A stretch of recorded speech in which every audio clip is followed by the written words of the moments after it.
What we would consider an independently developed game has changed over the years.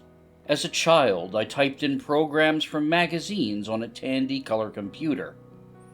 And like many of you, I spent most of my teenage years playing shareware games in DOS.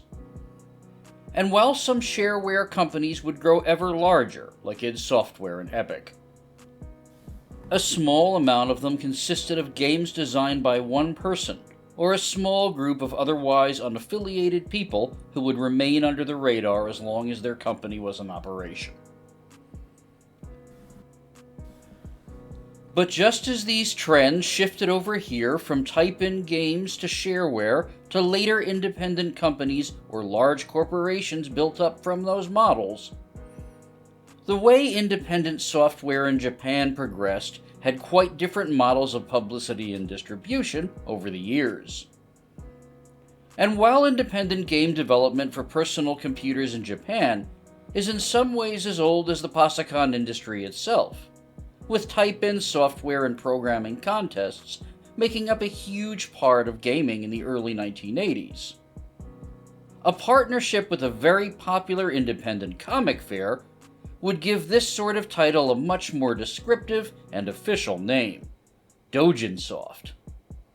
And Doujin Soft would grow exponentially, creating a culture all around it, as circles began to form out of students, hobbyists, and professionals.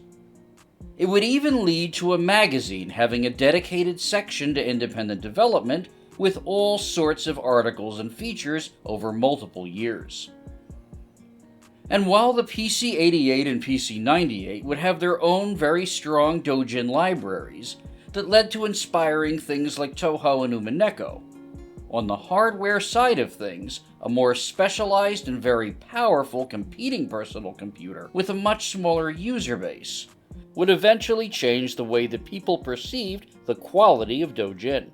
It would allow for multiple circles to create high-quality games in the horror, adventure, puzzle, and fighting genres, among others. But the three-pronged misfortune of over-reliance on adult material and magazine coverage, a series of scandals in the news causing a refocus of the media that helped nurture the community in the first place, and a massive hardware and software shift caused by the release of a famous operating system, would result in a redirection of focus away from these titles. But instead of disappearing, doujin circles would both continue to work with this older system and also convert their titles to new hardware, with the legacy system they were developing for allowing for the deconstruction of shooting arcade games, with a famous work whose influence would be seismic. The effects of its release still felt to this day. And while this topic is too big for any simple video, here are some stories from that time. Of the forming of the name Doujin itself at Comiket, of the relationship Doujin developers had with edgy game publication Technopolis Magazine, and of the Doujin games developed independently for the powerhouse Sharp X68000 computer. Doujin Soft's roots come out of the simple fact that in the early days of Japanese computing, the line between a hobbyist programmer and a professional studio could be quite blurry. If we think of hobbyist programmers as people submitting type-ins or contest entries to magazines, then Doujin Soft has existed long before its official classification. But the history of Doujin itself starts when software was being sold at Comiket. Doujin Soft is of course an abbreviation for doujinshi and software, with doujinshi being a Japanese term for fan-developed independent works. And Comiket was the largest fair supporting this kind of media. Their involvement in software, though, would start in 1983 with the first game ever to be presented and sold at the event, Nico Nico Ono Noko no Puzzle. Coming from a group of students attending the University for Electrocommunications in Korizo, the title would get scooped up by ASCII and published as the game Carrot later on. It was just a simple puzzle game, but it set a beachhead that would allow more games to flow into Comiket in the next couple of years. Members from that original group of programmers and designers would split off and form their own circle, Teikoku Soft, and their next game, Mermaid's Tear, would get the first official label of Doujin Soft, assigned by Comiket to differentiate from other fan-made media. And with that, the floodgates began to open as personal computing began to expand in Japan. So much so that as Comiket and Doujin Soft grew, Pasoket, a second, smaller, and more frequent convention, was established in 1988. Unlike Comiket's more universal doujinshi focus, Pasoket concentrated exclusively on software, and would occasionally work as an alternative market if Comiket was having particular issues with copyright or venue hosting in that year. But it wasn't just Pasoket and Comiket, with even smaller Doujin Soft fairs popping up all over major cities in Japan. And with that, there also came some media attention. While Doujin would be an occasional topic in the O series of magazines with their UserSoft feature, and have the occasional mention coverage in Login or MyCom Basic, the vast majority of Doujin coverage would be covered by the magazine Technopolis, breaking away from their more traditional competitors, having a bit of a less serious style, and generally feeling a bit more anarchic than its peers. The staff of Technopolis would initially run an article looking at Doujin at Comiket in October of 1986, and that write-up contained detailed looks at a lot of games designed by a circle called Onion Software. There was reason for this. Before even writing the article, Technopolis staff had begun the process of hiring a notable Doujin developer to work at their magazine, polymath personality Yasushi Takeda, also known as Onitama, a developer with presence still seen today, with a great deal of writing on gaming, including multiple books, as well as his own YouTube channel and website looking at all sorts of matters relating to gaming, particularly arcades.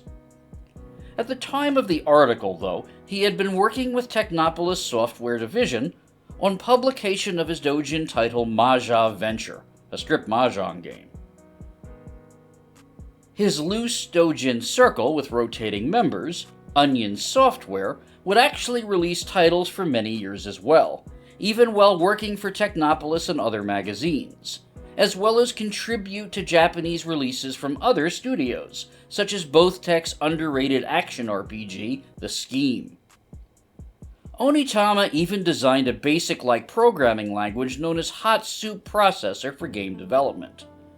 But his involvement with Technopolis during 1986 would have an additional purpose other than software negotiations. He would be brought on as a writer and feature columnist. The 1986 article on Doujin at Comiket was so successful that Technopolis would begin to have a whole section on Doujin development that would become a regular feature starting in July of 1988. Mixing reviews of Doujin software with extensive interviews, and even tutorials on things like developing packaging and how to start your own circle. This section would be headed up by a staff led by Onitama, writing many features, and drawing himself as a sentient vegetable, looking suspiciously like a Dragon Quest slime. But Takeda and the staff at Technopolis would go even further here in covering these sorts of software than any other contemporary magazine, working with Doujin circles in order to have them announce titles, publish feedback to their players, and provide information on bugs. Onitama and company would also provide large breakdowns on Comiket releases, and would work with Doujin circles in other ways to increase visibility by letting readers know when these independently developed games might be available at Pasoket and smaller fairs. And going even further than that, they would run extensive monthly tutorials on programming to solve common problems that a Doujin circle might encounter, as well as talk about the use of common software suites published by their software division in aid of this, such as Lauf for the PC-88, arguably the first graphics editor to use layers, predating Macromedia software by several years. Ubiquitous composer, programmer, and article writer Yuzo Koshiro would also contribute here, designing a music sequencing language for that same software company called Music Lauf. But due to Technopolis' ever-increasing focus on eroge in the late 1980s, this would also reflect on their dôjin coverage, and this shift would relate to some fracturing in the general output of dôjin communities.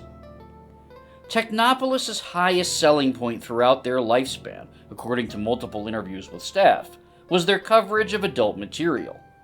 And despite it initially being mostly contained to a special section, one that happened to be just right before the dôjin section, that sort of coverage would spread, eventually dominating the dôjin section as well, and becoming fairly ubiquitous in most of the rest of the magazine for a good portion of the rest of Technopolis' lifespan. But as the Bishoujo and eroge game boom became even more dominant in the second half of the 1980s and first half of the 1990s, and became particularly and overwhelmingly dominant in the NEC computer dôjin space in particular, other dôjin circles were beginning to feel that other genres were being neglected due to this gold rush, particularly more action-focused titles. And while there would be stabs at moving to these genres on NEC hardware, a developing new computer system would give them an interesting opportunity and allow for a lot more flexibility in getting these titles closer to where these neglected genres had come from in the first place, the arcade. In 1987, Sharp had been looking to create a successor to their X1 line of personal computers, and they would find it in the X68000. A system that tried to find a different niche to counter the office and home dominance of NEC's PC-88 and PC-98 machines. They did this by offering a more high-end multimedia experience, with gaming being a huge part of it.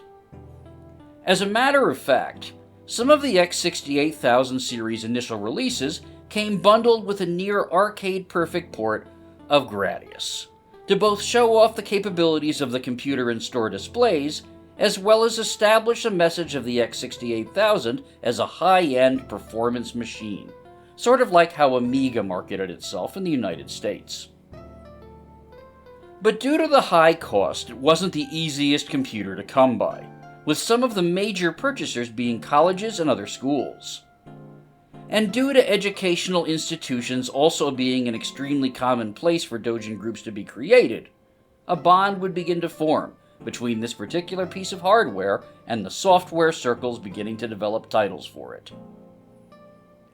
The ability of the X68000 to play in those spaces with better graphics and sound would cause a development boom, which would eventually grow in percentage of Doujin Soft at Comiket year after year, until the X68000 became a much more established and accepted dôjin platform in the mid-1990s. Part of the reason for this, according to interviews conducted with dôjin developers from the time, was that there was a belief that the X68000 had remarkable similarity to Capcom's CPS arcade hardware.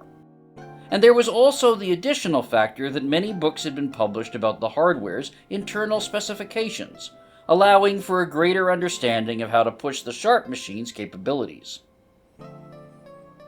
Unfortunately, this similarity to CPS hardware was a bit of a myth, popularized by BBS Chatter and Doujin Circle Question and Answers, and most likely derived from a misconception of an early development article in Login's October 1987 magazine that mentioned that the in-development at that time X68000 machine had similar features to the CPS.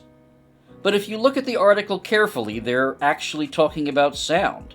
Specifically that the Yamaha chip in the computer would have a similarity to the CPS arcade board. From a more broad perspective, the similarities between the two boards were fairly vague, with the two systems sharing a similar processor and having the ability to display a multitude of colors, much more than an NEC machine. However, the Capcom arcade boards and the Sharp X68000 in reality worked quite a bit differently. For example, the computer could not render as many sprites, and it had a somewhat non-standard resolution that made it difficult to port to. These drawbacks are best shown by the limitations of X68000 ports like Final Fight, which couldn't quite get up to the sprite level of arcade hardware, showing less enemies on screen as a result. Nevertheless, the simple fact was that even with these misunderstandings, this powerful PC was one of the closest ways to get something to the level of arcade quality, which caused Doujin circles to try to figure out how to achieve this, and break away from the type of games that were being overwhelmingly developed for NEC systems at that time. But even with the system being tricky to develop for in the early days, X68000 Doujin development continued to grow even early on, with multiple notable examples. One major Doujin release was Akazuken Cha-Cha-Cha, a side-scrolling shooter that, while unofficial, was based on a recent anime. This work was created by a Doujin group called Sprite, and they would have a prolific output for the Sharp X68000, making over 16 games for it. According to their website, which is still up, the creator started out by making a 2-player R-Type clone and giving it away for free at Play City Carrot, a Namco-owned arcade and entertainment center in Kyoto. But as the years went on, he would begin to recruit programmers and artists, and Sprite would go on to dabble in all sorts of genres, ranging from STGs to quiz games to fighting games based on licensed anime. More on that a little bit later on. Sprite would actually work with Brother Industries to have some of their games featured in Takeru vending machines, a game delivery system that we've covered before on this channel. Sprite's titles for the machine included both Akazuken Cha-Cha-Cha and the game Gardas Light, a Golden Axe clone with some interesting ideas, as well as an unusual feature for a Doujin game, AI-controlled allies. A particularly clever innovation of this title was the availability of multiple endings. Depending on how many of the AI allies survive until the end of the game, the player can achieve a better ending. There would also be another major Sprite release with Silk Road 2. While their first game in that series was a puzzle platformer, the second is a much more full-fledged Zelda clone, and an unusually large one at that, especially for a Doujin title. Traditional genre games like Silk Road 2 would see some development on the X68000 as well, and they're worth talking about despite having not as much of a unique impact. RPGs would be a pretty universal topic for most platforms that Doujin Software was developed on, with NEC systems and the somewhat more international, but also more to themselves MSX groups getting the lion's share of them, with MSX titles mostly being covered by Technopolis spin-off MSX Fan. But occasionally the X68000 would get some Doujin role-playing titles beyond Sprite's work with Silk Road 2. This would include Questland Stories, an RPG taking heavy inspiration from the PC-88 and PC-98 Record of Lodoss War games, and more elaborate titles such as TNH's Prince and Princess.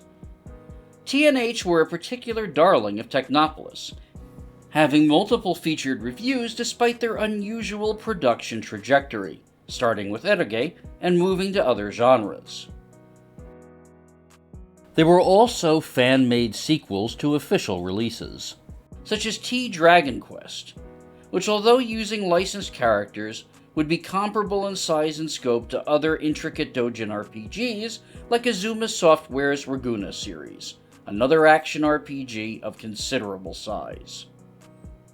But the hardware capabilities of the X68000 in particular would cause another genre to have a huge presence on the system that would dwarf any other competitor of that era, and those were fighting games.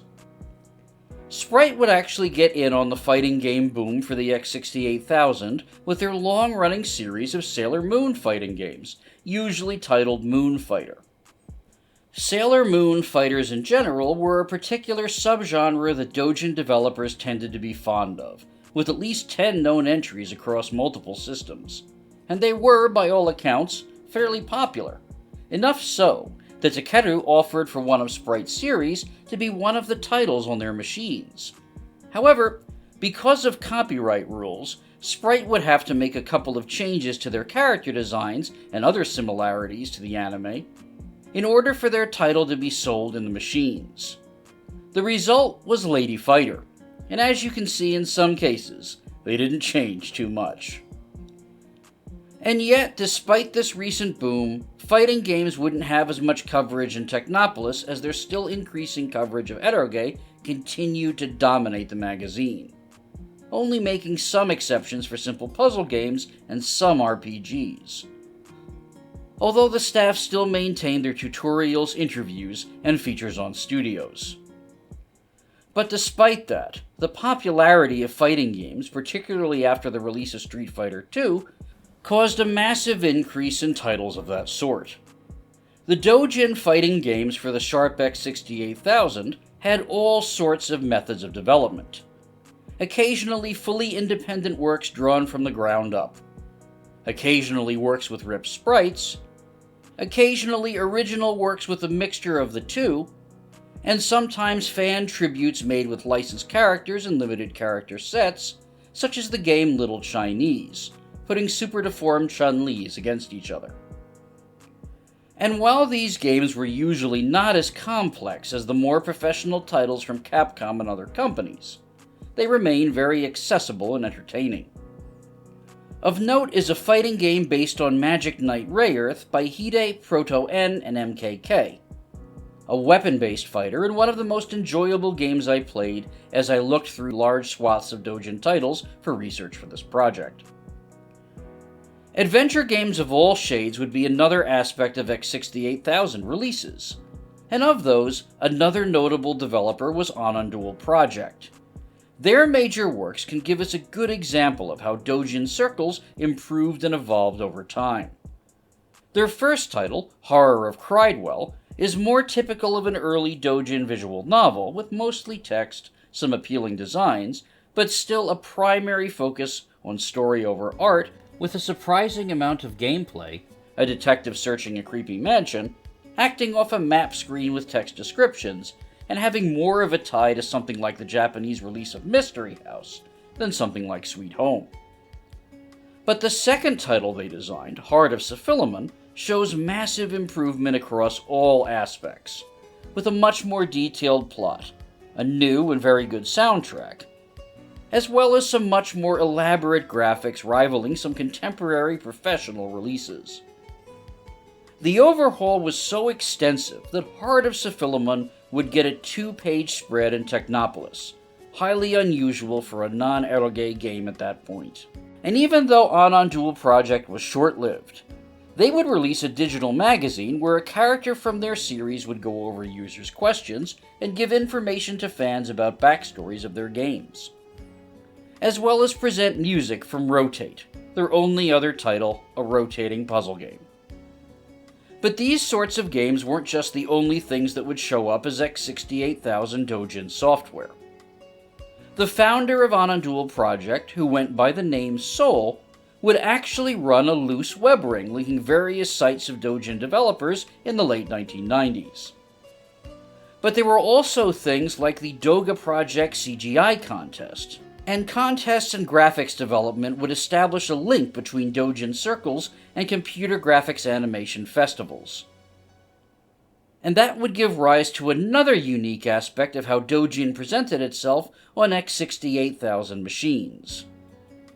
Due to the computer being a bit of a graphical powerhouse compared to its contemporaries, there would also be short, independently produced animations that could be bought.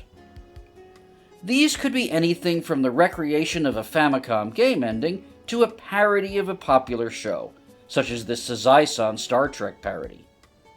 There would even be attempts at saving or recreating animations of anime or game openings, such as this one for Romance Isekai Fushigi Yugi, or this recreation of the Tokimeki Memorial opening.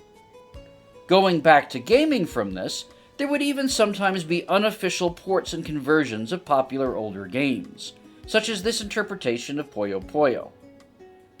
There would even be specialized releases that were conversions of early Famicom games, like these ports of Excitebike and Super Mario Bros., among others. It was an ever-growing ecosystem between magazines, the Karu, and Doujin circles. But eventually, external factors would put pressure on magazines especially, and cause the environment around everything to change. The rampant coverage of eroge of both the commercial and independent varieties would come to affect Technopolis Magazine, as multiple controversies in the early 90s, including a moral panic over a serial killer's possessions containing multiple adult materials, games, and manga, a secondary controversy involving a minor buying pornographic goods in a computer store known as the Saori Incident, and a general shift to other genres due to saturation would lead to a refocusing. And because Technopolis had heavily pushed adult materials in their doujin sections, and at this point in their whole magazine, cutting back on those sections would also cut back on their outreach to independent companies as well.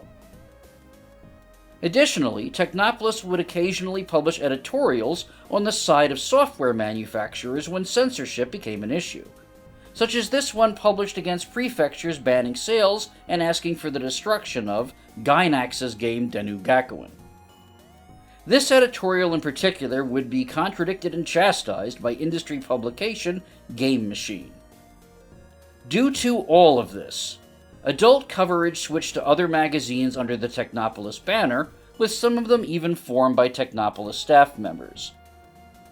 And in all this chaos, the doujin coverage simply didn't transfer over, aside from some rare articles on adult doujin and Technopolis' successor PC Angel. But all of this wasn't just societal. The rise of Windows 95 in Japan was forcing a standardization of the computer landscape. And while, as doujin usually progressed, older systems would find more popular development on them, as more people switched to standardized Windows 95 PCs, and the user base left behind with older machines would search out software, games, and utilities for themselves, in the end, even the Sharp X68000 would have to succumb to this change.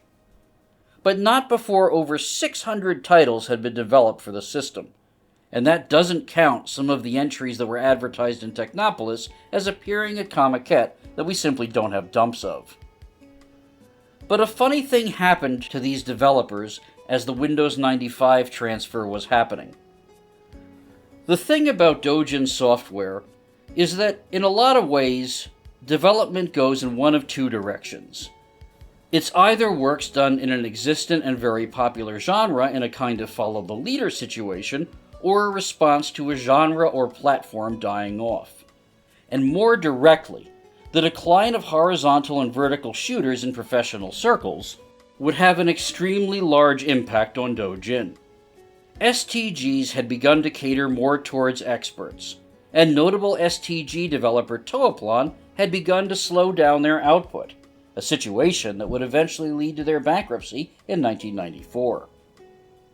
Additionally, Konami had shifted from focusing on STGs to their new cash cow, the impossibly popular Tokimeki Memorial series, providing a more accessible example than the eroge and Bishoujo games that were dominating the space previously. This created a bit of a vacuum, which the development space for doujin began to pick up, with the X68000 being a perfect vehicle for this set of circumstances due to its hardware, especially for STGs. Early X68000 doujin developers loved the power of the system, but had some trouble with some of the finer points of making a shooter on the hardware, such as KBO of doujin group Studio KBO, author of the Body Body Attack series. KBO stated in an Onitama conducted interview for Technopolis that he switched to the X68000 because he felt that other contemporary systems couldn't accurately simulate the speed of this sort of game, but he had trouble with bullet routines and enemy patterns, a sentiment shared by other doujin developers from that time. It was time to look at things differently, and doujin developers were beginning to feel that way very strongly. In another interview conducted with Technopolis, Mr. Ika, the head of doujin group SSG, explains this tension and desire to make neglected genres, but approach them in a different way. But when you want to make a shooter, writing a scenario and thinking up ways to power up are things that anyone would think about. It would be more interesting to think about it from outside, because that's what companies are doing now. Right at the tail end of Doujin development, a remarkable STG would be created that would generate a sea change in how people looked at and developed Doujin software. A particular title for the X68000 that would not just come to define the philosophy of how we looked at STGs, but do it so well that it would change how we thought about how an independently developed game could look at a professional project, break it down, and then reconstruct it into something accessible and new, just like the Doujin circles were talking about in their interviews. One of the most prominent developers that came out of this wave of Doujin circles was Koichi Yoshida, otherwise known as Famabe no Yoshin. No stranger to programming, he already had several type-ins published, among them prototypical STGs Zachner and Zachner 2, published in Micom Basic Magazine years prior, despite his young age. Acting on the philosophy espoused in the previous interviews, Famabe no Yoshin's experimentation with STGs began to put into practice, seriously tearing down and rebuilding this beloved genre. Iterating on his vertical shooter through years of publishing on the BBS Kusa no Ne, he made the title Cho Ren Sha 68K. And with each iteration, he would fine-tune things like enemy accuracy, rate of fire, and balancing the CPU against the events on screen. The results are an astoundingly polished product, one that can easily stand toe-to-toe with games like Gradius or R-Type. But it wasn't just what he created with STGs, but also how he did it. Famabe no Yoshin's extensive writings on how STGs worked, and the reasons for his decisions and compromises marked a shift in indie game development, fully deconstructing the ideas behind commercial releases and reverse engineering titles. That, combined with a sharing of these details on BBSs, caused a jump in the quality of Doujin Soft works, particularly STGs for the X68000. And you can see that in games like Dive On and Hellhound, pushing the boundaries of what independent development was capable of in the wake of Cho Ren Sha's multiple innovations. No doubt because of the skill of people like Famabe no Yoshin, Doujin circles began to switch to Windows and port their games, another topic he wrote on extensively, with Sprite continuing development for 10 years, with their last game being the unfinished Castlevania clone, Vampire. And Cho Ren Sha itself got a Windows port that you can still download today. As a matter of fact, it just got updated in January of this year. Comiket, for its part, would ride out most of the controversies from the 90s and still remain a seller of Doujin Soft, as shown by this software CD from 1999 with a huge catalog of software inside of it. The relationship between the X68000 and STG Doujin games would become so tied together that when the X68000Z was developed recently, a micro-console version of the powerful legacy computer, it came with a tool that allowed owners to create their own STG games, paying tribute to those titles that form the system's unique identity and place in independent game development. And while the Sharp X68000 remains a more cult item in terms of retro appreciation, its importance in the Doujin scene cannot be overstated, acting as a bridge from its initial appearances at Comiket and helping create a more formative structure of STGs through Cho Ren Sha. The games developed by these Doujin circles would lay the groundwork for many games to break out later. Because of their advancement, because of people taking them seriously, later indie games like Warning Forever would be major works done in the influence of this particular subculture. And the communities that Technopolis helped build, maintain, and nurture would lead to development of later games from readers such as Cave Story. While mostly forgotten now, the Doujin circles and games for the Sharp X68000 worked as a bridge from the type-in games of the beginning to the independently developed games we have now, providing an important and vital link to software made outside of a game studio system. See you next time. Special thanks to Hubs for his extensive scans of Technopolis, Decibei for their scans of some of the rarer Doujin magazines that were consulted for research for this video, and Augite for helping get to the bottom of the Sharp X68000 Capcom similarity rumor. This video was made possible by a suggestion from Patreon supporters.